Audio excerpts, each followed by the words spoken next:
On dit que les vieilles portes en fer empêchent les vivants d'entrer et les morts de rester, mais que se passerait-il si ces limites disparaissaient soudainement? Ce soir, vous êtes sur le point d'assister à une histoire effrayante de curiosité transformée en terreur, alors qu'un simple défi de minuit devient un cauchemar inimaginable. Pourriez-vous être assez courageux pour affronter les ombres parmi les pierres tombales? Ou vous retourneriez-vous au moment où vous sentiriez quelque chose vous observer? Dites-nous également depuis quel pays vous regardez.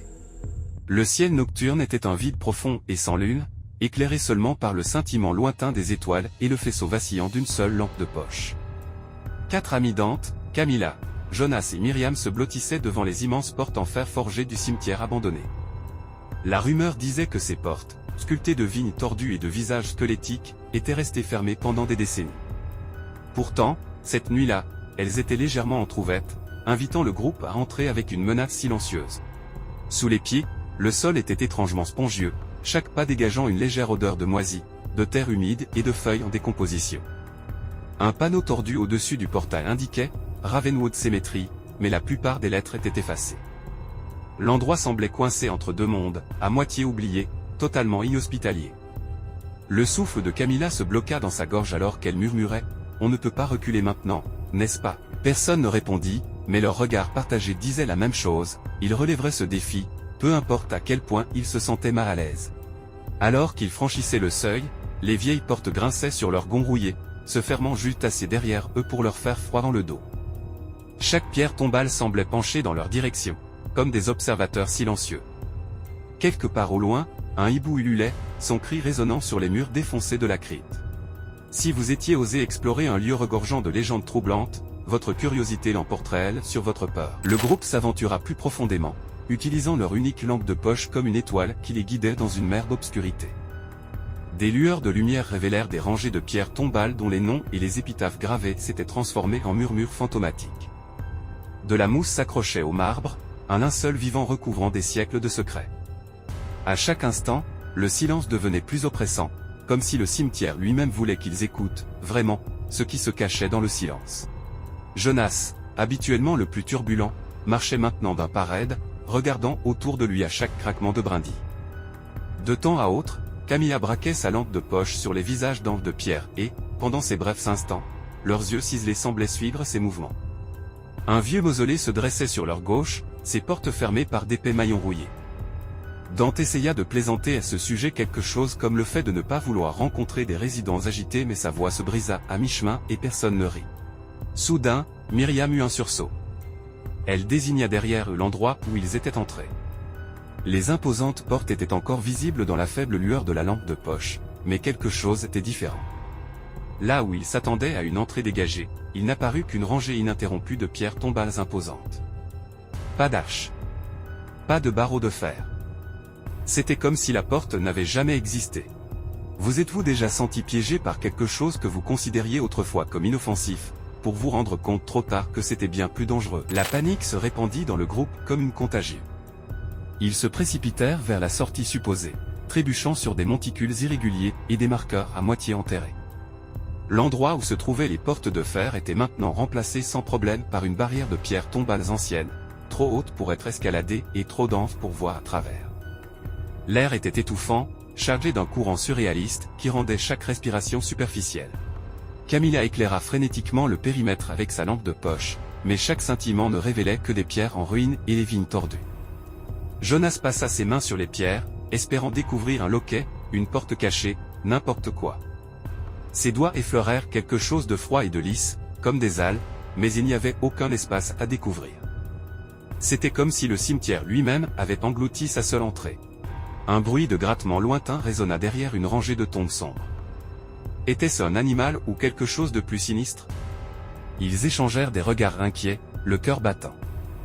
Dante fit un pas en avant, déterminé à trouver un autre chemin, mais la terre sous lui semblait gémir en signe de protestation. Dans le lointain trouble, de hautes silhouettes de cryptes et de mausolées se dressaient contre le ciel. Certaines étaient ornées de statues d'anges dont les visages se perdaient désormais dans l'obscurité. N'ayant pas d'autre choix, les amis décidèrent de continuer leur chemin, espérant faire le tour du chemin et trouver une autre sortie.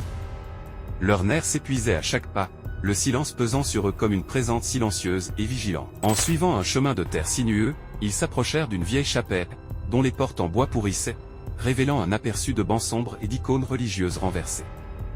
Quelque chose dans cet endroit semblait profondément anormal, comme si un refuge sacré avait été souillé par des nains invisibles. Le groupe hésita à l'extérieur, incertain de vouloir voir ce qui se cachait à l'intérieur.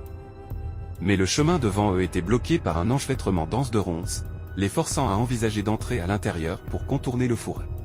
En poussant la porte, Camilla eut un haut le cœur à cause d'une odeur putride. Des peintures murales décolorées sur les murs représentaient des scènes paisibles d'anges guidant les âmes vers le repos, mais elles étaient vandalisées par de profondes entailles et des traces de moisissure noire. Un autel cabossé se trouvait devant, à moitié recouvert d'un tissu en lambeaux. Alors qu'elles avançaient, leur lampe de poche révéla des bancs en bois cassé, des pages éparpillées de livres de cantiques et une figurine de chérubin en porcelaine brisée sur le sol. Puis un bruit se fit entendre, un léger grattement, comme des griffes qui grattaient le sol en pierre. Il provenait du coin le plus éloigné, caché dans l'ombre. Jonas stabilisa la lampe de poche, pointant son faisceau tremblant vers le bruit. Ce qu'ils virent, ou crurent voir, leur glaça le sang, une silhouette voûtée, le visage obscurci par l'obscurité, accroupi près d'une poutre effondrée. Sa silhouette était humaine mais terriblement déformée, ses bras trop longs pour une personne normale. Pendant un moment, essoufflé, il tourna la tête comme pour écouter, puis disparut derrière les décombres. Instinctivement, le groupe recula, reculant dans l'air froid de la nuit. La présence dans la chapelle semblait malveillante, ancienne, une entité qui n'appartenait pas au monde des vivants. Dehors, le vent faisait bruisser l'herbe envahissante et les pierres tombales semblaient se dresser plus hautes dans les ombres changeantes. Le visage de Dante était pâle et Myriam pressa sa main sur son cœur qui battait fort. Ils comprirent que, quoi qu'il y ait là-dedans, cela n'allait pas les laisser partir facilement. Il leur fallait un plan. Y aurait-il une autre porte? Un passage secret à travers l'un des mausolées? Ils en débattirent à voix basse, de peur d'attirer l'attention. L'idée de se séparer fut rapidement écartée, aucun d'entre eux ne voulait affronter seul cet endroit troublant. Cependant, plus ils s'attardaient, plus ils avaient le sentiment que le cimetière se refermait lentement sur eux, se reconfigurant à chaque minute qui passait. Quelque part au-delà des pierres tombales, ils entendirent un chant déformé, faible mais indubitablement humain. Il résonna dans tout le cimetière, impossible à suivre, comme si la voix était portée par le vent de toutes les directions à la fois. Camilla sentit une vague de nausée, signe que quelque chose ici fouillait activement son esprit. Elle imagina le sourire sur les visages de ses amis lorsqu'ils avaient accepté pour la première fois ce défi de minuit. Personne n'avait pensé que cela tournerait au drame. Maintenant, alors qu'ils scrutaient la nécropole à la recherche d'un chemin vers la liberté, une terreur tacite s'installa. Peut-être que le cimetière les avait réclamés pour de bon. Poussés par le désespoir, ils décidèrent de se diriger vers le plus grand mausolée, une structure colossale aux portes de pierre ornées de crânes ailés. Le ciel au-dessus était agité de nuages agités, et une rafale soudaine éteignit leurs lampes de poche, les plongeant dans une obscurité impénétrable. Se précipitant à la recherche d'une lampe de secours pour leur téléphone, les doigts tremblants de Myriam la trouvèrent finalement, projetant une lueur bleutée et austère sur leur environnement. À l'intérieur du mausolée, l'air était chargé de pourriture et d'encens éventé. Des rangées de sarcophages en pierre bordaient les murs, chacun gravé de blasons décolorés. Au fond se trouvait une autre porte en fer, plus petite mais étonnamment similaire à celle par laquelle ils étaient entrés.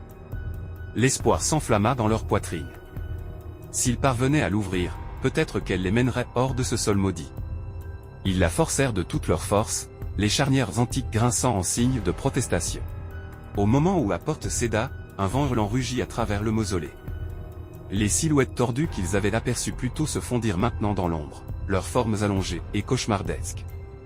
Avec une poussée d'adrénaline, les amis se précipitèrent à travers la porte ouverte. Pendant une seconde, ils eurent l'impression d'être tirés dans deux directions, l'une par le vent, l'autre par une force invisible déterminée à les garder prisonniers.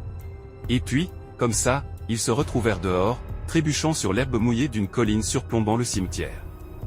Derrière eux, les vieilles grilles de fer n'étaient plus visibles. Les quatre amis s'étaient échappés, mais alors qu'ils reprenaient leur souffle, une prise de conscience troublante s'imposa. Le souvenir de cet endroit s'accrochait à eux, gravé dans leur esprit comme une marque. Même s'ils étaient libres, ils savaient qu'ils ne quitteraient jamais vraiment l'emprise du cimetière. Merci de nous avoir accompagnés au-delà des portes du cimetière. Si votre cœur bat toujours fort, vous n'êtes pas seul, certaines histoires refusent de rester derrière des portes fermées. Faites-le nous savoir dans les commentaires, pourriez-vous un jour pénétrer dans un endroit aussi imprégné de cauchemars?